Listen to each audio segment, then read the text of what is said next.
În București plouă de 2 săptămâni în continuu. Așa că m-am urcat într-un avion, nu în ăsta.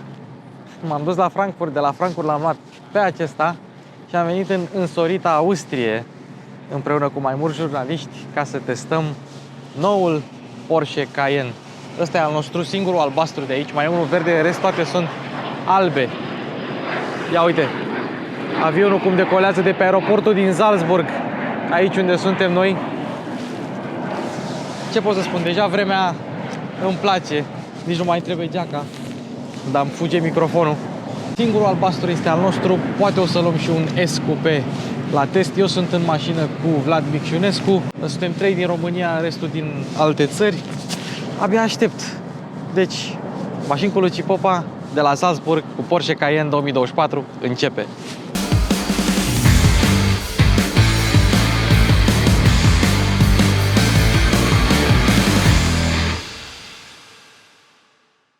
Ce s-a întâmplat? Deci după intro ne-am plimbat.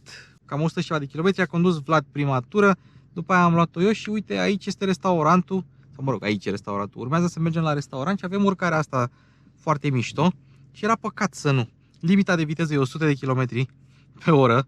Pe urcarea asta am pus mașina pe Sport Plus, că nu e de off-road, cu șasiul pe normal, că e pe perne, și levelul, hai să-l trecem pe off-road 1, să avem și un pic de gardă, deși nu prea e nevoie.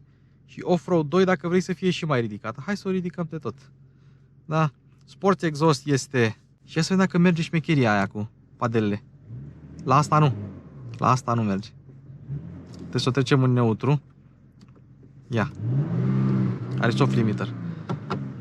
Gata. Asta a fost doar testul de sunet. O trecem pe manual și hai să-i dăm.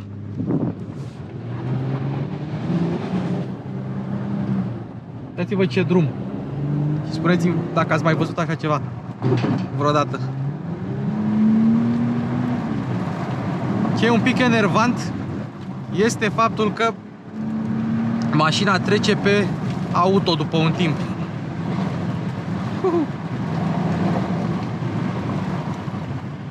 Mai devreme era mai uscat pe jos, acum văd că s-a mai umezit un pic.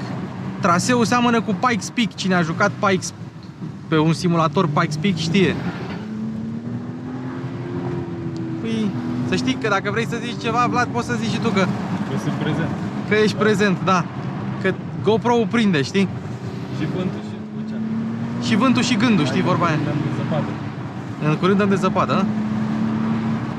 Și noi suntem cu varianta... Stă bine, adică... Stă bine, da. Ai zice care 2 tone și... Abia în... 20. Da. Abia în acele de păr se simte direcția integrală. Știi că virează cam 3 grade, nu virează foarte mult pe spate.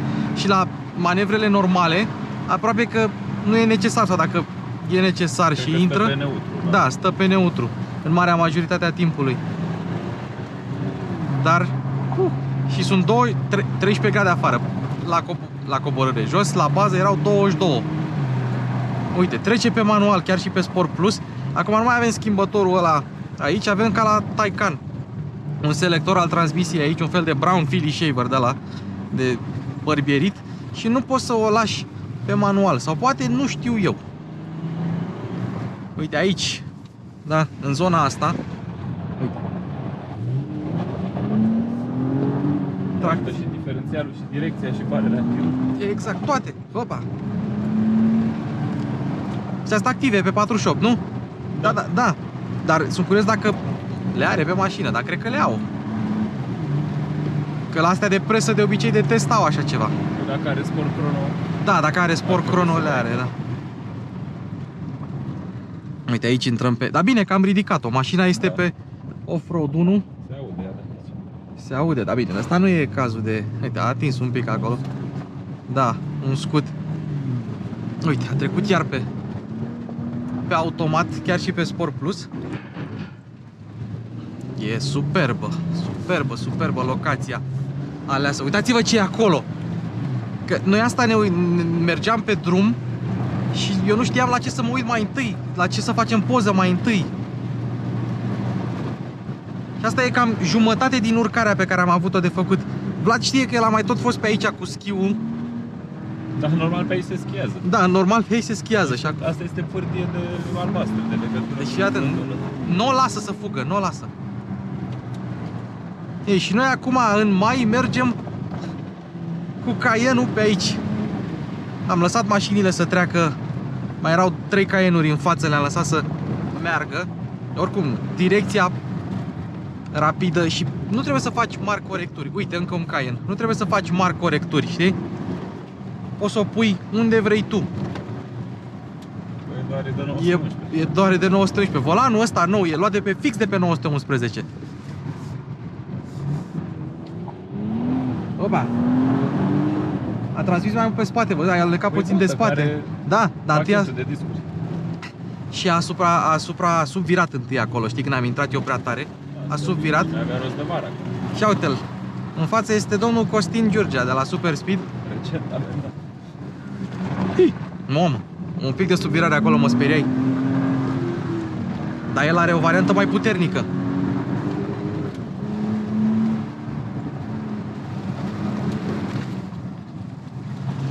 Ha.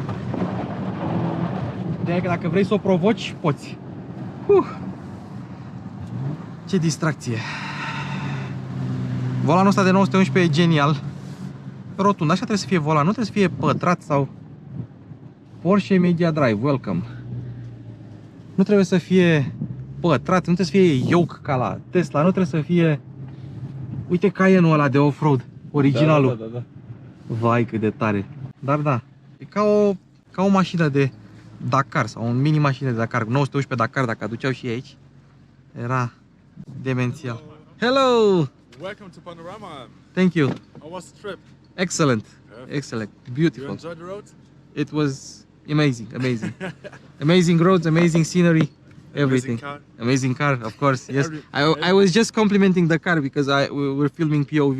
So Cool. That's nice. știu că poate nu are legătură cu mașinile, dar ia uitați, după ce am condus mașina până la pârtie, aveam cum să nu vă arătăm. Aici a fost restaurantul unde am mâncat niște șnițel, de ce să mănânci. Și acolo sunt parcate mașinile, urmează să le arătăm. Dar voiam doar să vă arăt ce superbitate de peisaj au ales cei de la Porsche în țara de naștere a lui Dr. Ferdinand Porsche, evident. Așa arată o stațiune de schi din Austria vara, sau mă rog, primăvara. Și aici avem mașinile. Astea sunt Cayenne-urile noi. O să le prezentăm un pic mai încolo, că nu mai avem timp acum. O să le prezentăm la hotel. Ăla e hibrid. Avem S, care e V8 acum, și V6-le cu care am venit noi. Și aici toate generațiile de Cayenne. Prima generație, originalul, care e Turbo S, care a fost foarte rar. Asta a avut vreo 521 de cai și a fost fabricat în ultimul an, 2 de fabricație. N-au fost multe. Deci a fost cea mai puternică variantă de asta, de 4,5 litri. Da, nu, a apărut în 2006, tot așa, până în 2010 s-a făcut. De adevăr, foarte rare Turbo S-urile, astea nu vezi multe. Îți costă și o grămadă de bani pe piața rulată. Apoi, Porsche Cayenne S Transsiberia. Ăsta e faceliftul de la prima generație. Ăsta e de curse cu Alcantara, cam așa se face un volan de Alcantara. Volanul de Alcantara, în general, dacă are kilometri mulți, are multă piele moartă, multă mizerie în ea. Dacă vrei să cureți Alcantara, te să o cureți periodic cu o lavetă de microfibră umedă. Apoi, Cayenne GTS, primul GTS, și asta sper din tot sufletul ca asta să fie manuală. Uite, manuală, e incredibil. Păcat că e încuiată. În sfârșit văd și eu un Porsche Cayenne manual, fabulos. Primul pe care îl văd. Eram sigur că o să fie manual.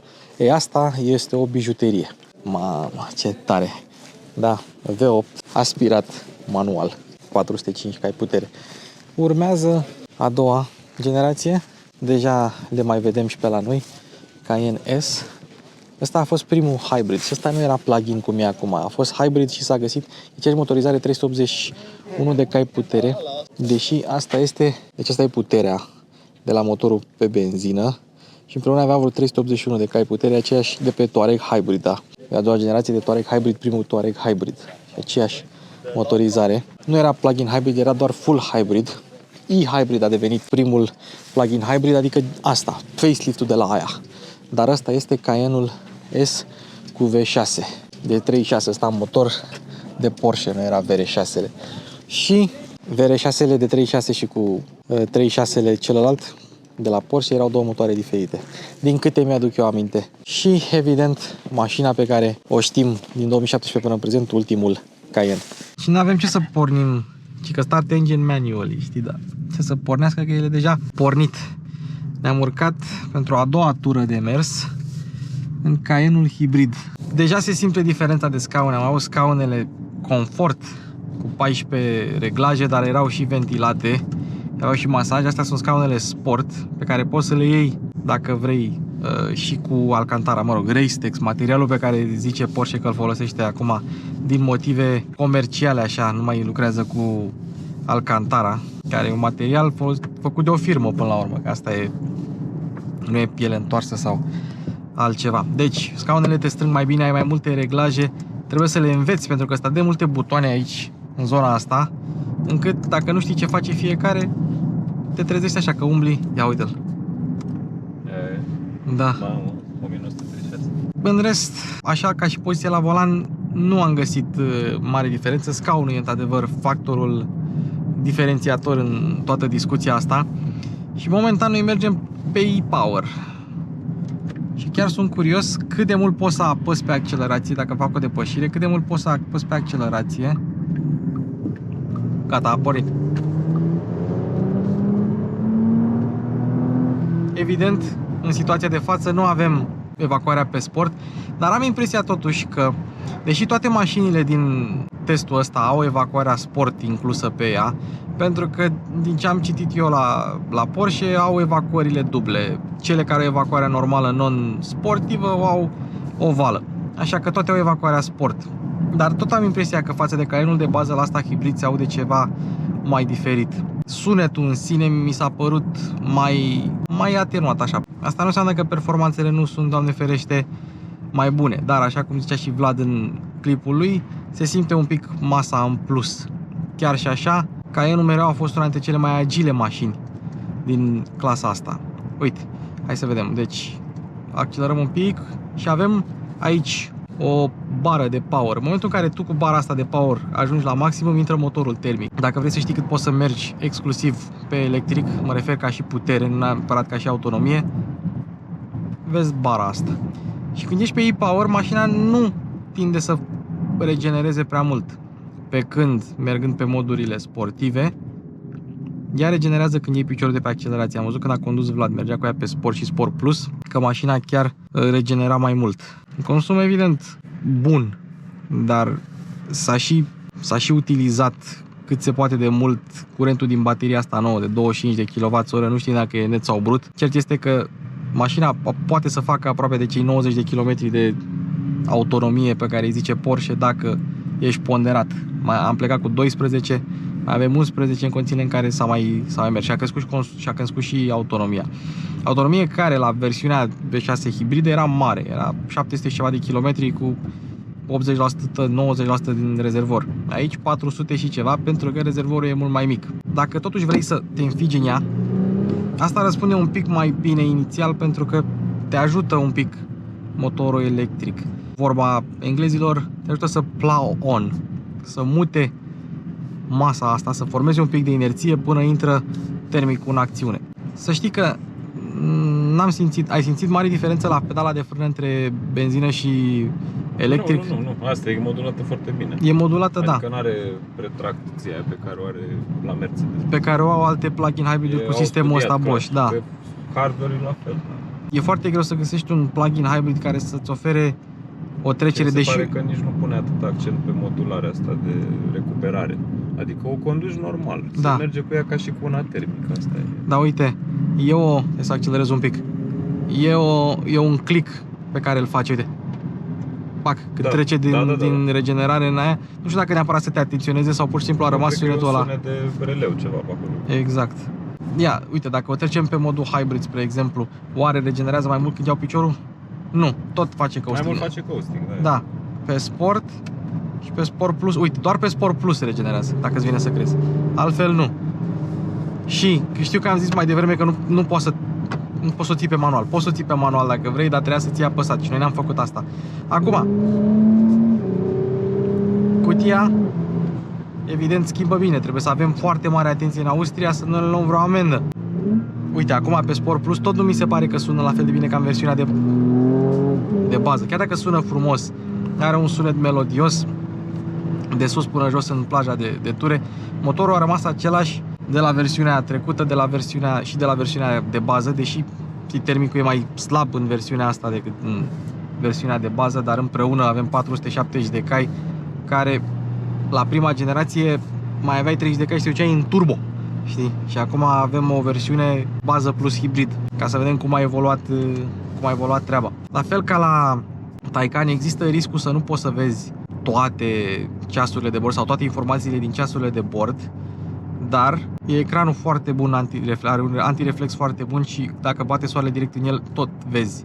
Asta dacă îți setezi volanul cât să vezi. Head-up display-ul, la fel, și el destul de luminos, cu multe variante de grafică pe care o să le arătăm la proba statică, n-are rost să le arătăm acum neapărat. Toate versiunile, că nu e niciuna aspirată în gama Cayenne sau nu mai există de ceva ani încoace, au Sport Response-ul ăsta. Apeși pe el, 20 de secunde, ai toate resursele la dispoziție, indiferent în ce mod ești. Și acum, eu aș vrea să vi-l arăt și o să vi-l arăt poate când ieșim din localitate, că acum avem 50 la oră. Și ăla e butonul de amendă aici. Și ăla e butonul de amendă, da, adică ăsta e butonul, nu e butonul de Sport Response, e butonul de Rapid Response al poliției, știi, imediat. Uite, o lăsăm așa un pic, suntem încă pe manual. A doua. O trecem pe Sport Response.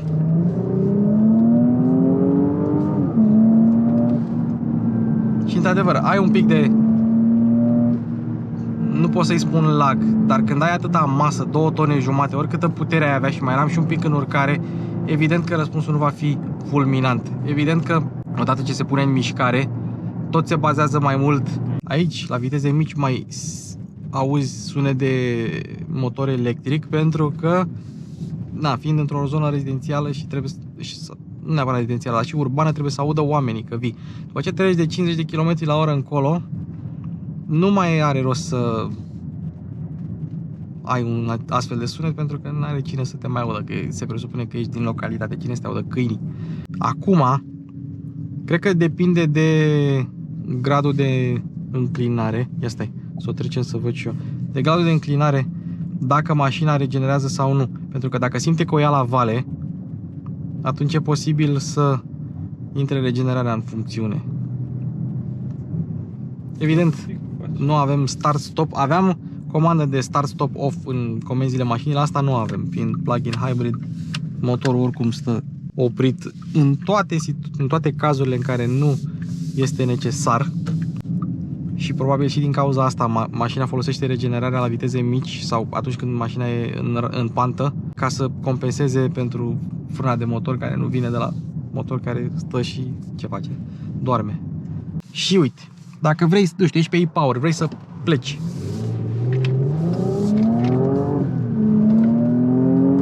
imediat ajungi la viteza legală. Evident că mașina are suficiente resurse, doar că nu are agilitatea aia de mașină ușoară cu V8. Un plug-in hybrid, oricât de bine ar fi setat, și Cayenne-ul ăsta este setat foarte bine, poate cel mai bine pentru un SUV plug-in hybrid, clar peste Q7 PHEV, clar peste GLE PHEV și peste tot Volvo XC90 și așa mai departe.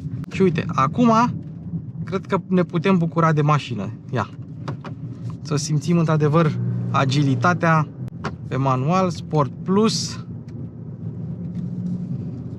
Și tot bătare. Și tot bătare, ia. Deci chiar și pe Sport Plus confortul e foarte bun. Pernele astea reușesc să filtreze exact cum a zis, fără să te deconecteze din punct de vedere al controlului. Tu mereu, sau mă rog, poate nu mereu, dar vei rămâne conectat la ce se întâmplă în situația de față, însă nu ești aruncat de pe șosea. Nu-ți cad plombele din gură și nu ți se tocesc ficații. Pur și simplu e o mașină docilă. Și ce au zis cei de la Porsche acum este că au făcut o diferențiere mai mare între modurile Comfort, Sport și Sport Plus.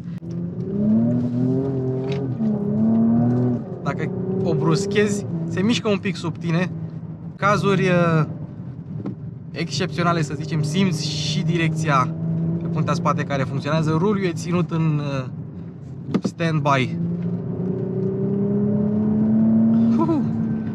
de către barele stabilizatoare active. Frânele, care sunt cele intermediare, pentru că V8-urile o să aibă ceramice, noi am avut frânele de oțel. Astea sunt PSCB, Porsche Surface Coated Brakes, care au un strat de tungsten peste discurile de oțel care ajută, ajută mașina să nu se... Ok, stai că nu pot să vorbesc să conduc în același timp. Fiți atenți ce facem. Da, vedeți urcarea aia. Deci, frânele astea ajută discurile să se uzeze mai greu și să se încingă mai greu. Și sunt mai ieftine decât cele de carbon, având dimensiuni similare. Anvelopele Pirelli pe 285 40 22 pe față la asta, am avut 20 pe cealaltă și 315 pe 22. Staggered, nu știu. Da, și acum, pentru că toți suntem la partea asta și știu că Bogdan, editorul meu, vreau să vadă un POV, rămâneți alături de noi câteva viraje.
Și hai să continuăm și pe off-road. Deci mașina e mult mai agilă. Evident, dacă ești într-un act de păr și o forțezi, mașina tinde să se ducă drept, dar abia după ce încearcă să o controleze și să-ți o țină, foarte, foarte greu faci mașina asta să subvireze. Are niște anvelope foarte late pe față și acum că și exteriorul anvelopelor a fost remodelat pentru Cayenne, astfel încât să fie ceva mai lat. Deci, nu știu dacă se vede. Pe o astfel de suprafață ceva mai alunecoasă, direcția imediat se ușurează. Dar cumva ăsta pare terenul pe care Cayenne e cel mai distractiv. Evident că dacă am scoate sistemele, mașina s-ar da de spate. Are o tendință de a transmite cuplu, cel puțin când mergi pe modurile sportive, mai mult către spate. Și asta se simte.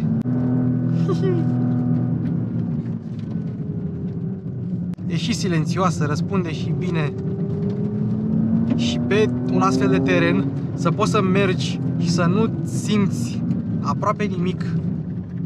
Evident, am ridicat mașina pe suspensii ca să fie și ceva mai moale, mai confortabilă. Și neavând mod individual, poți să-ți personalizezi setarea, sau orice setare poți să o personalizezi. Ce drum!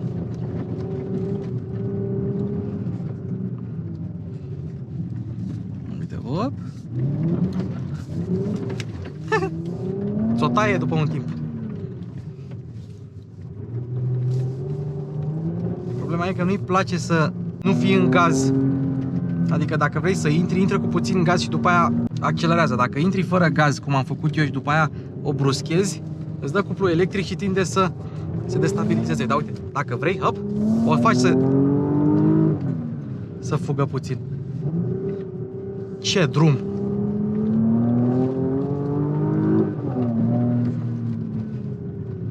Hop. efectiv, e atât de confortabilă pe aici. N-ai zice. Este ora 12 noaptea, ora României. Eu m-am trezit la 3 dimineața și până acum n-am reușit decât să facem probele de condus și ce ați mai văzut mai devreme. La ora 7 dimineața plecăm înapoi, însă i-am convins pe cei de la Porsche să bage aici, în lobby, un Cayenne, să-l prezentăm și noi pentru voi.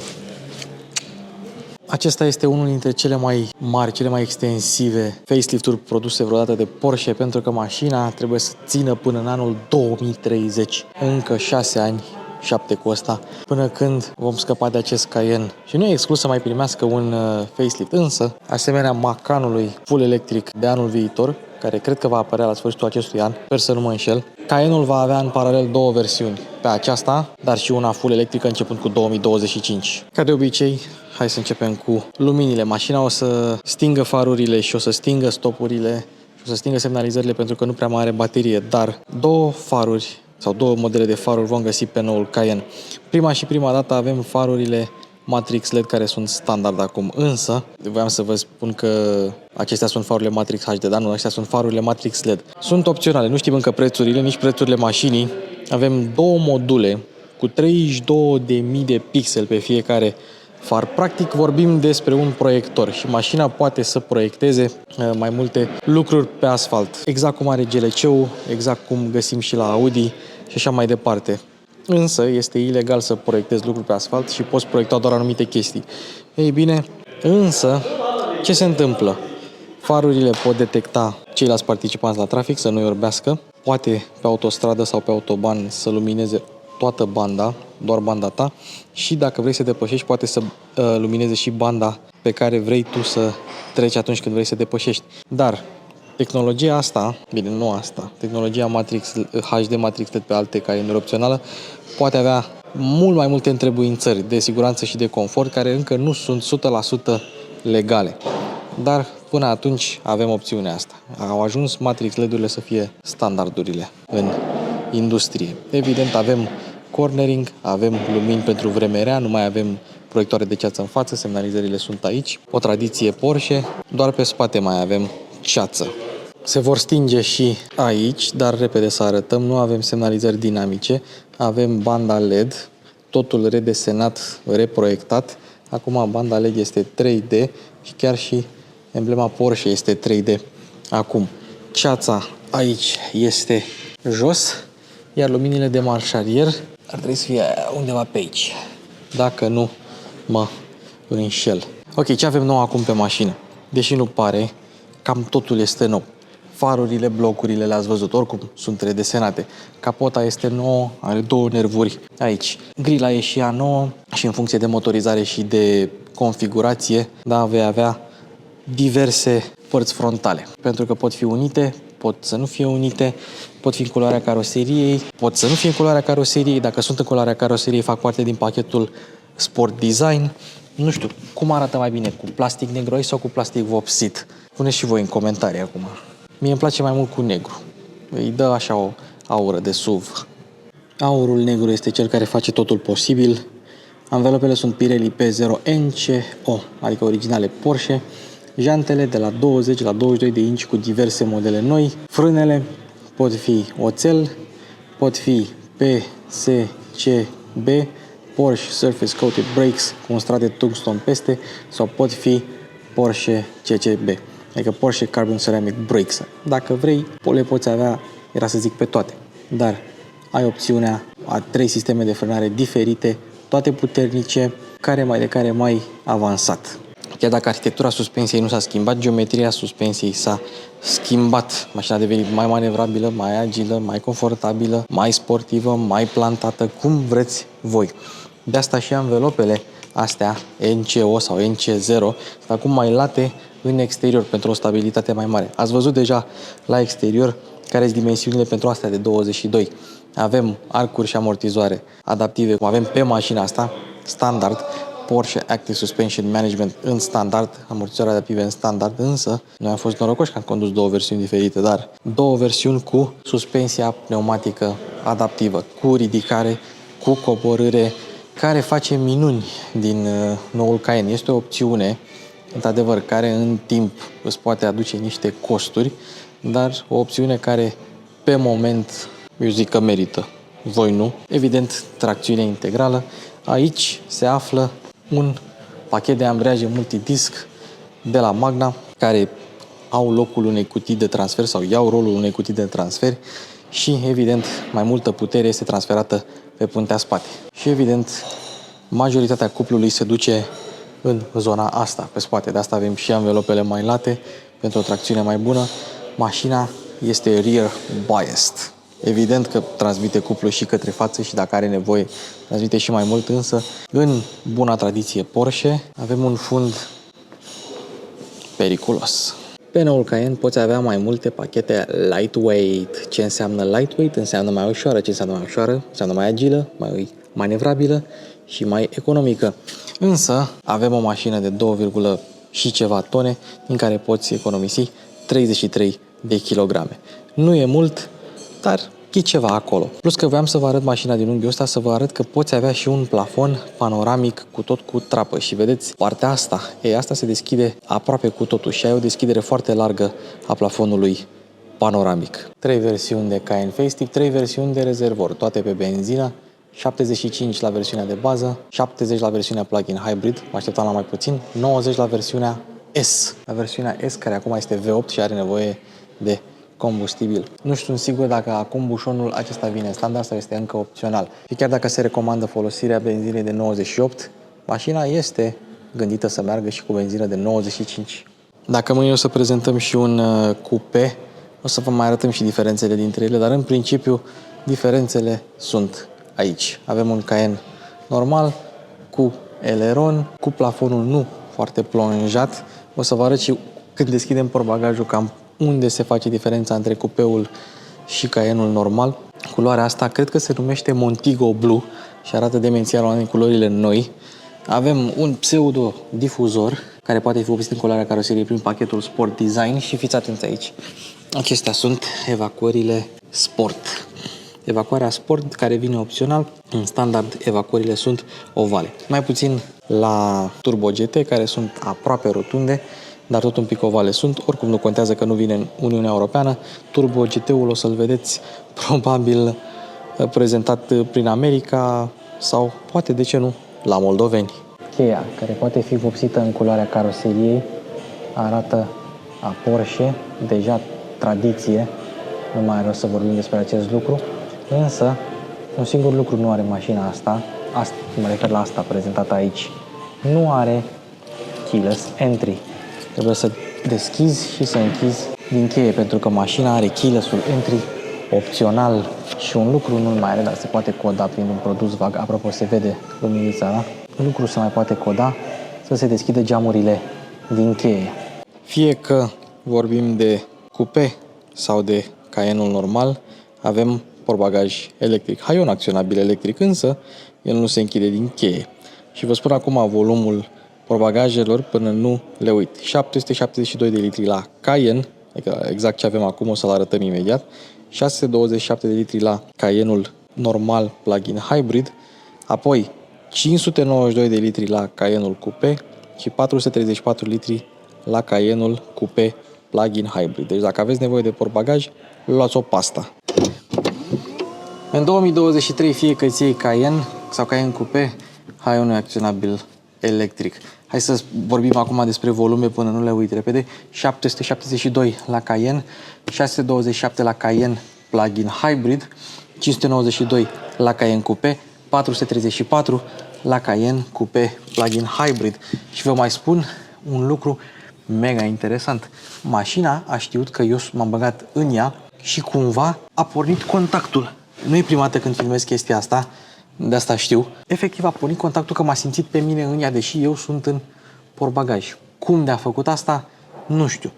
Hai să vedem. Avem cârlig? Avem. Ar trebui să apară dacă vrei să tractezi. Ce este? Și dacă ai avea suspensia pneumatică, ar trebui să fie aici și un buton de urcare și coborâre spate ca să ai un acces mai facil. Și, din păcate, nu se închide haionul din cheie. Am încercat și așa și eu în afara mașinii, însă avem butonașul ăsta de aici, care are o săgeată în jos. Ceea ce înseamnă un singur lucru, că acest buton nu face decât să închidă portbagajul lui Cayenne. Principala diferență la portbagaj între Cayenne-ul Coupé și Cayenne-ul normal de aici pleacă, de la montantul C. Avem un haion ceva mai plonjat și o lunetă ceva mai plonjată. Unde la Cayenne-ul normal avem această creastă, ei bine, la Cayenne-ul Coupé vine așa, tăiat. Și de asta nu avem un volum atât de mare al portbagajului. Este efectul X6. Culmea, în ciuda spațiului mai mic al portbagajului, Cayenne Coupé a fost un succes. Și mai este o diferență acum între Cayenne-ul vechi și Cayenne-ul nou. Și aici nu mă refer la Coupé. Doar între Cayenne-ul vechi și Cayenne-ul nou, suportul de număr a coborât și el exact ca la Coupé. Deci dacă vedeți un Cayenne și nu știți dacă e facelift sau nu, vedeți unde are suportul de număr. Bun, hai să vedem ce are portbagajul înăuntru, cel puțin la versiunea aceasta. Dăm copertina la o parte, copertina care se scoate. Avem lumină în interior, dar cred că mașina nu mai stă bine pe partea de baterie. Plasă, aici un spațiu unde la modelele VAG în mod normal se află cârligul de remorcare și alte asemenea. Butonașele despre care v-am vorbit.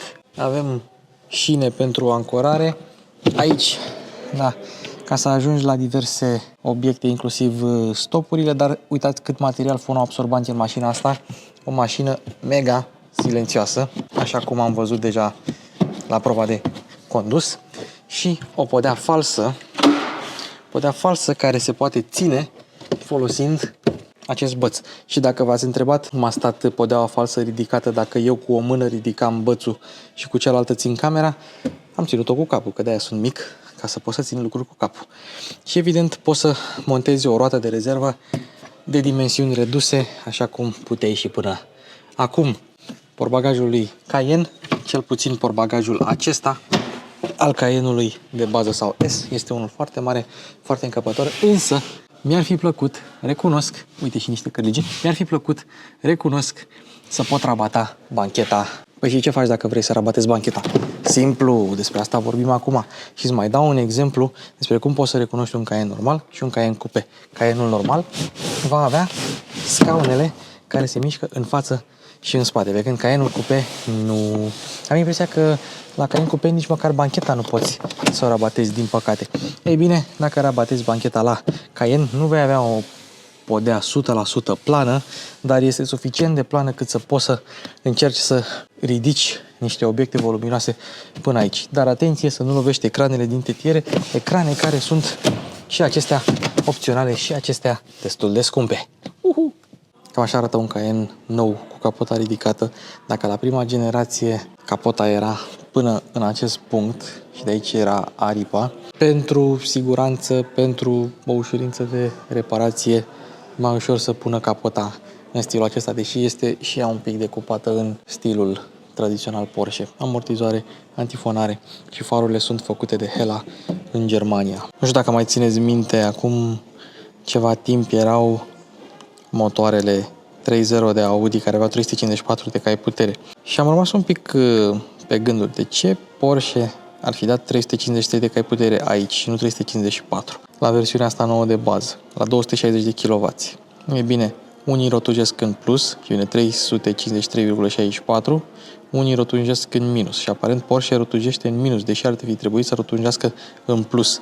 Mașina asta are 354 de cai putere din același 3.0 V6 pe care l-a avut și până acum, doar că evident a primit putere îmbunătățită. Și sunt 3 motoare. Asta are 500 Nm, ZD-Pop HPA toate, 100 în 4,9 secunde, viteza maximă 248 de km/h. Not bad. Scăzând timpul de accelerație până la 100 cu o secundă și viteza maximă crescând-o cu 6 km/h până la 254 de km/h, este următoarea versiune, Cayenne e-Hybrid, care la putere și la performanțe seamănă foarte mult cu V8-ul S, dar probabil n-au vrut să pună V6 și V8 să aibă amândouă denumirea de S. E bine, folosește același V6 de 3 litri cu injecție directă pe care îl folosește versiunea de bază, însă puterea de data asta a scăzut de la 340 la 304, zic ei, 305 real, pentru că au aproximat, iar 304,64 au aproximat în jos. Motorul electric are însă acum mai multă putere, 177 de cai putere, pe când înainte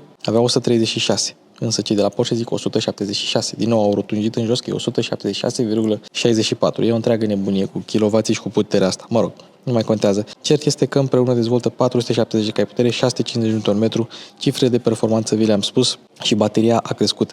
Era sub 20 de kWh, acum e 25,9. Teoretic ar trebui să aibă o autonomie de 90 de km și acum încărcarea este la 11 kW, ceea ce înseamnă că ar trebui să se încarce în 2 ore și puțin. Din nou aceeași cutie automată, 8 trepte ZF 8 HP cu convertizor de cuplu. Motorul termic, pe lângă faptul că are mai puțin putere, are și mai puțin cuplu, 420 Nm. Electricul, 460. Nu se adună aritmetic, 650. Și ajungem acum la versiunea S, care acum are atâta putere cât avea, sau chiar un pic mai multă, cât avea fostul GTS. 100 în 4,9 secunde, 273 de km pe oră, V8 4 litri, același însă cu ceva revizii tehnice, adică din 2 turbine twin scroll, are 2 turbine single scroll, nu mai are dezactivare de cilindri, o presiune mărită în injecție, o grămadă de îmbunătățiri pentru consum, eficiență, noxe și așa mai departe. Din păcate, Turbo GT-ul n-a putut fi salvat, așa că nu va mai fi disponibil în Uniunea Europeană. 474 de cai putere, zic de la Porsche, 475 în real, pentru că ar fi venit 474,64. Înțelegeți voi, se rotujește în minus la Porsche, le place să zică mai puțin. Le place și știm că uneori produce mai multă putere. 600 Nm, are cele mai mari frâne, are cel mai mare preț de pornire. Bănuiesc că undeva la 100.000 de euro, pentru că în Spania pleacă de la 103.000. Deci dacă vrei versiunea asta de bază, pregătește-te să scoți 100.000 de euro din cont. Că n-ai cum să ții 100.000 de euro în buzunar. Ok, am înțeles. Hibridul are o baterie. E mai grea? Normal că e mai grea. 2 tone 100 la asta, 2 tone 200 la SV8 și 2 tone jumate la hibrid. Însă mai este o diferență. Unghiurile, atac, degajare, rampă similare. Un picuț mai bune la termice. Foarte puțin. Garda la sol, 4 mm mai înaltă la termice. 4 mm nu înseamnă nimic. E doar bateria aia care apasă un pic mai mult pe mașină. Însă, din cauza acelei baterii, adâncimea vadului de apă pe care o poți traversa cu mașinuța scade de la jumătate de metru, adică jumătate de mine. Cam așa, că am 1 metru. Deci de la jumătate de metru la 25 de centimetri. Scade la jumate, pentru că acea baterie nu cred că trebuie să fie scufundată în apă. Mașina are și grila aerodinamică, grila activă, cum vreți să-i spuneți, are rol și de răcire și aerodinamic și sistemele de asistență au fost îmbunătățite. Swerve Assist, Cornering Assist și InnoDrive, toate sunt îmbunătățite acum la Porsche Cayenne. InnoDrive e depomatul adaptiv cu menținere de bandă și virare. Cayenne n-a dus niciodată lipsă de materiale de calitate sau de asamblare fină. Însă am impresia că acest trim este nou. L-am văzut și acolo la cele 2 ecrane, 3 ecrane. O să le numărăm împreună. Spațiu mare la buzunare, ergonomie bună pe partea asta, memoriile la scaun. Și acum avem, cred că 3 tipuri de scaune. Scaunele confort, din piele, 14 reglaje. Dacă le vrei, le poți avea încălzite, ventilate cu masaj, așa cum le-am avut noi pe primul model de test. Poți să ai scaunele sport, 18 reglaje, încălzite. Nu știu dacă poți să pui masaj pe ele. Și scaunele sport care au Racetex, adică materialul pe care Porsche îl folosește în loc de Alcantara. Un detaliu interesant este faptul că scaunele confort, de adevăr, sunt mai confortabile decât cele sport, că am mers cu amândouă, însă scaunele sport, dacă le iei din Racetex, ele urmăresc mai bine conturul corpului uman, pe când pielea rămâne oarecum tensionată. Știu că bate lumina prost, dar n-am ce să fac. Acum avem buton de start exact ca la Taycan, nu mai avem cheiță de învârtit. Asta este. Unde sunt comenzile la faruri, aici sunt. Atât. Decât schimbi modul și ceața pe spate. Nu mai trebuie să mai faci nimic. Evident, dacă vrei să semnalizezi sau să dai flash-uri sau să treci pe fază lungă automată sau pe fază lungă, apeși acolo. Au pus mai multe comenzi aici la sistemul InnoDrive sau depomat adaptiv sau cum mai vrei tu. Modurile de rulare cu tot cu Sport Response, padelele, comenzile pe volan, de pe volanul preluat de la 911. Este electric, cel puțin la acest model, unul dintre cele mai bune volane din industrie. Schimbătorul este pus acolo ca să ofere mai mult spațiu aici în consolă. Wireless charging, 15W. Aici avem USB-C-uri pentru conectare sau alimentare, tot așa fast charger, climatizare, hai să o oprim, scaune încălzite de data asta, buton de volum și buton de mut, un spațiu de depozitare unde poți să pui cheia, suporturile de pahare, priză de 12V sau așa cum am avut noi la prima mașină, pachet fumător cu brichetă. Hai să arătăm și trapa, rapid de tot, și avem o cotieră pliabilă și extensibilă, dar dacă ai băutură aici, evident, nu se mai poate extinde. Și volanul încălzit, ca de obicei la Porsche, este aici și nu este inscripționat cu nimic. Deci dacă nu știi de el, rămâi fără volanul încălzit. Restul interiorului mâine dimineață, pentru că nu avem... Suntem a doua zi dimineață. Hai să vedem head-up display-ul, reduced display, turometru și off-road. Și dacă te duci în infotainment și o să arătăm, poți să și configurezi ce vrei din head-up display, ce informații să-ți fie vizibile. Tabloul de bord a pierdut cozorocul și a pierdut și turometrul analog, dar nu e nicio problemă pentru că ne descurcăm așa. Hai să vedem câte tipuri de informații sunt. Aici, în centru, avem turometrul, vitezometrul și informațiile în stânga și în dreapta. Evident, fiecare cesuleț în parte poate fi configurat, navigația, viteza, de reduced display și cam asta e. Un display bine făcut, răspunde bine, rezoluție bună, grafică bună, dar nu mai avem turometrul analog. Dacă tot suntem aici, observăm că ecranul ăla este pornit, dar nu se vede decât dacă ești pasager. Interesant, e polarizat. Aici avem scaunele sport cu material textil care nu au memorie pe partea aia, dar au reglaj electric, cel mai probabil. Însă eu nu știam de scaunele astea, pentru că acum suntem într-un S. Într-un S cu motor V8, care și el e configurat un pic diferit. N-are frânele ceramice, are frânele cu tungsten și are aici fibră de carbon, plafonul din Alcantara și trebuie să văd dacă e bancheta rabatabilă. Soft limiter, cam așa se aude. Un bas așa, multă căldură și nu avem evacuarea sport, dar la S vin 4 rotunde în același timp. În drum spre aeroport, mai avem 20 de minute și noi încă filmăm, dar hai să vă arăt un pic ecranul. Acum pot să vă arăt ecranul pasagerului mult mai bine. Având polarizarea asta, uite, zici că ai folie din aia mată pe telefon, nu poți să vezi nici din stânga, nici din dreapta, e normal. Acum, navigația e aceeași, doar că poți să selectezi să ai GPS view sau fără GPS view și poți să ai navigația și acolo, poți să ai navigația în 3 locuri diferite, dacă chiar dorești acest lucru. După aia poți să te duci aici, să cauți și Satellite Map și 3D Map. Navigația mașinii merge bine, în general în România va fi folosit Apple CarPlay cu Waze mai mult, zic eu. Apoi scurtăturile, media, telefon, phone not available while Apple CarPlay is active. Interesant că nu comută pe Apple CarPlay, că e telefonul meu conectat la mașină. Mai avem și cockpit, așa se numește. Vezi accelerațiile laterale, longitudinale, vezi modul de rulare, viteza, altitudinea și așa mai departe. Și ăsta e meniul principal cu devices, cu setări, te poți duce și la setările audio sistemului Bose sau, mă rog, Burmester dacă mașina e echipată cu așa ceva sau cu sistemul standard. Efectiv, ce poți să faci aici, mă rog, aproape orice poți să faci aici, poți să faci aici. Ce interesant este că n-au pus CarPlay-ul aici. Deci CarPlay-ul rămâne funcția șoferului. Deși poate că era ok să treacă și pasagerul la comenzi, la butoane, la CarPlay. La pièce du résistance, să zicem, Screen Hits TV, Access to all your streaming providers. Tu poți să spui aici providerii de streaming, adică YouTube, Netflix, Disney Plus, și să te uiți la YouTube, la filme, la seriale. Asta da, aici pot să înțeleg, dar în rest omul va sta pe telefon, nu va sta să vadă el pe ecran cum a făcut la Mercedes E-Class, să pună TikTok și cu Angry Birds. Nu se face nimeni pe Angry Birds la mașină, o să stea cu telefonul în mână.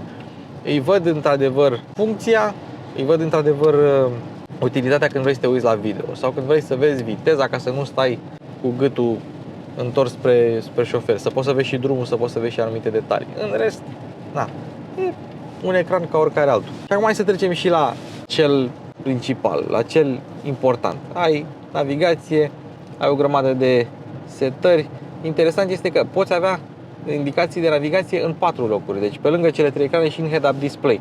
Și efectiv acum avem harta acolo și aici pot eu să mă joc. În principiu avem așa, în plus climatizarea cu toate comenzile, avem și comenzi mecanice, dar Poți să selectezi și unde vrei să te ducă aerul, da, inclusiv aici sus pentru dezaburire.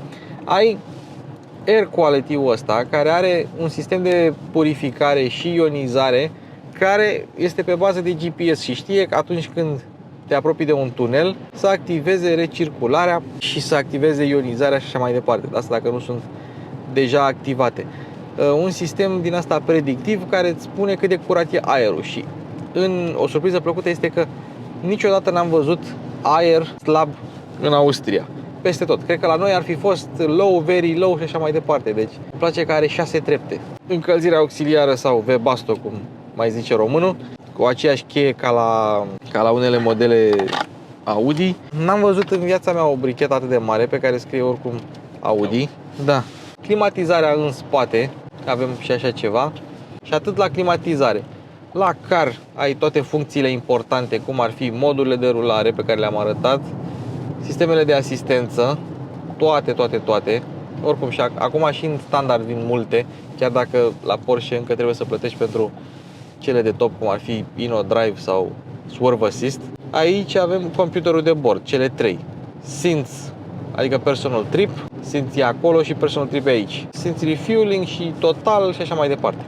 Și setări de confort, privire la lumini ambientale pe care le poți seta color lime green.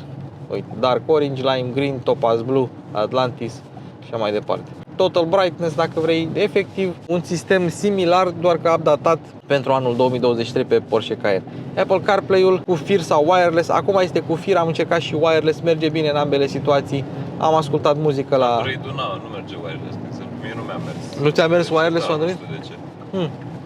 E un sistem ușor de folosit, are o grafică bună, o rezoluție ok, o rată de refresh decentă. Nu poți să spui că e 120 de Hz cine are telefon la 120 de Hz. Asta nu e 120 de Hz, dar pentru o mașină este mai mult decât suficient. Setări la Sport Chrono, meniu Sport Chrono, dacă vrei să te duci pe circuit, toate turele, circuitul și așa mai departe. Și evident video. Dar de ce e video? E bine, ăsta este pentru când mașina stă pe loc. Nu poate fi folosită atunci când mergi cu mașina. Și se vede cum dispare oarecum ecranul dacă încerci să te uiți din unghiul ăsta, ecranul pasagerului. Vreme, calendar și alte lucruri care sunt rar folosite. Ia să vedem, weather. Pentru că ai aplicația telefonului și poți să-ți întrebi asistentul personal dacă merită să îți iei o umbrelă sau nu. Uite, Salzburg 12 grade cu ploaie. Asta știam și noi, dacă o întrebam pe Siri. Cam acesta e sistemul de infotainment. Opa. Sistemele audio, ambele se aud bine, și Bose și Burmester. Ce clasă mai mare? Unimogu. Da, eu mă uitam la Apu GTI. Știi Da. că era un Apu GTI acolo. Foarte rare și alea. Și aici terminăm cu infotainment și ecrane. Și ca de obicei uităm camerele. Sunt camere 360, 3D, cam tot ce vrei, cu mai multe unghiuri și mai multe Cayenne-uri. Și acum noi o filmăm în același timp, amândoi. Da, voce simultană. Voce simultană. Da. Și asta, screen cleaner. Să și spălăm. Spală ploaia destul. Spală ploaia destul. Frontală și asta. Așa și așa, laterală. Sau efectiv îi dai tu cum vrei tu și astea sunt camerele de la noul Cayenne. Similare cu cele de la vechiul Cayenne. Opa. Am trecut și la V8, am avut norocul să le încercăm pe toate. Limited visibility ahead. Deci vede și mașina că nu e vizibilitate. Avem un S V8 Coupe, dar asta chiar e Coupe. Are 4 locuri și are banchetă rabatabilă, sau mă rog, scaune individuale rabatabile, că ziceam eu aseară de chestia asta. Așa, la cum se simte mașina, diferență prea mare nu e. Dar nu are evacuarea sport, ceea ce pentru un V8 au pus evacuarea sport pe toate V6-urile și n-au pus-o pe V8. Destul de amorțit sunetul, se aude mai mult din față decât din spate și nu ai opțiunea să selectezi evacuarea de acolo. Volanul din Racetex e același volan, dar avem niște accente interesante, accente arămi și fibră de carbon pe aici prin interior. Așa îți dai seama că este setată mai bine, configurată mai bine. Cu toate că avem scaunele basic, care pe mine sincer nu mă deranjează. Sunt destul de bune, chiar dacă au un suport lombar deja prestabilit și destul de e agresiv, dar e acolo, se simte. Cu toate astea nu sunt rele deloc scaunele. Dacă cele confort sunt preferatele mele deocamdată, astea sunt următoarele. Mult mai ok decât cele, sau pe rog, pentru mine, decât cele cu multiple reglaje, dar probabil n-am avut eu timp să-mi fac toate reglajele.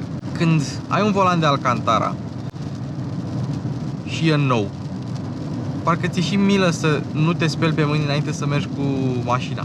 Însă eu n-am înțeles niciodată lucrul ăsta cu aderența, pentru că la fiecare volan de Alcantara mie mi s-a părut că am mai multă aderență, aș avea mai multă aderență dacă aș avea piele. Mie mi se pare că mi-alunecă destul de mult mâinile pe volan. Acum depinde și de preferințe și de textura pielii. Am ținut-o pe Sport Plus și încă o avem, uite, un Cayenne. Nu, ăla e Macan.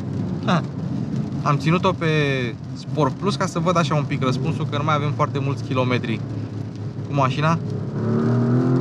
Și stă bine pe răspuns. Chiar și la turații mici, îi dăm a 6-a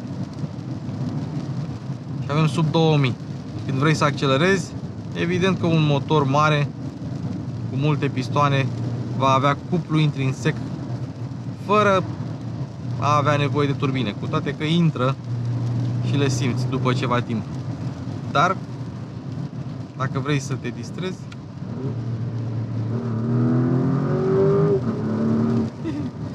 problema e că noi nu prea avem unde să-i dăm aici, că e și trafic și e și ploaie. Dar tot conducând 3 versiuni până acum, cam asta ar fi preferata mea. Nu pot să spun că se simte mare diferență între una și alta la comportamentul dinamic, dar ai câteva mici detalii care fac deliciu. Unul din ele fiind motorul, sunetul motorului și răspunsul motorului. În rest, prea mari diferențele nu sunt. Mai avem și drumul perfect, că la austrieci, dacă e o groapă în drum, îi reasfaltează toată strada. Să chiar și aici putem observa silențiozitatea. Mașina de-am filmat-o aseară la interior nu avea geamul dublu cu folia asta de protecție termică acustică între cele două folii de geam, cele două pelicule de geam. Și astfel mașina e foarte silențioasă, chiar dacă plouă în ea. Nu în ea, pe ea. Am încercat și sistemul InnoDrive pe Cayenne, merge bine. Virează pentru tine, ține distanța. Un sistem updatat cu noi camere, noi senzori, nou software, cred că mai mult. Acolo e baza dezvoltării, nu neapărat hardware-ul cât software-ul. Cât consumă V8-ul ăsta așa, l-a mers oarecum liniștit. Să vedem, consumă cam 20. Dar cei drept a mers pe Sport Plus, chiar dacă a mers relaxat. Probabil s-ar duce în 15 dacă aș ține-o pe normal și cutia pe auto. Dar dacă tot e ultimul nostru drum cu Cayenne în Austria, măcar să ne bucurăm de el, că e și versiunea cea mai tare. Mașina are un ruliu ținut sub control foarte bine. Surprinzător pentru o astfel de mașină, mai ales că am condus în ultima perioadă unele care aveau unul destul de pronunțat. Se simte ca un 911 cu V8 pe picioroange. Adică bine. Ce pot să spun afară de faptul că Bogdan o să aibă de muncă la editarea acestui clip, dar vedem, scoatem cele mai bune părți. Mai avem 10 minute, 11 până ajungem la aeroport și cam așa decurge o astfel de deplasare dacă într-adevăr vrei să filmezi mai mult și nu vrei să faci materiale scurte de 10 minute. Mai conduc eu, mai conduce Vlad, mai mâncăm ceva, mai greșim un drum. Mai greșim un drum, da, mai stăm și filmăm în hotel după program, cam asta e. Singur. Da, chiar că pe mine, știi, până la final, pe la 2 ora României, noi am mai băut o berică, știi, să mai stat de vorbă și am mai băut o berică. Dar până atunci a venit o femeie de la Porsche la mine și mi-a zis, tu încă filmezi? Și eu, păi n-am ce să fac altceva. Așa că vă mulțumim pentru atenție, aveți ambele clipuri, că embargo e pe 16 mai, deci o să vedeți clipurile în aceea zi. Hai, mașini cu Luci Popa se încheie. Ui!